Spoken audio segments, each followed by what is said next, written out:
ఈ రోజున చాలా మంది అబద్ధ ప్రవక్తలు బయలుదేరి ఉన్నారు.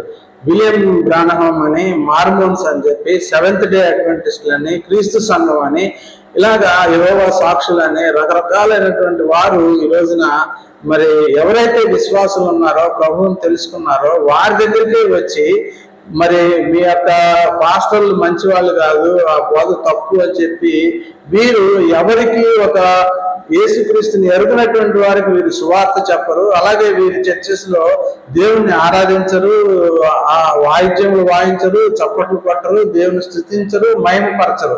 కానీ వీళ్ళు ఎవరైతే విశ్వాసులు ఉన్నారో వారి దగ్గరికి వచ్చి వారిని చెడగొట్టే ప్రయత్నంలో ఉన్నారు. వీరందరూ కూడా క్రీస్తుకు విరోధులు.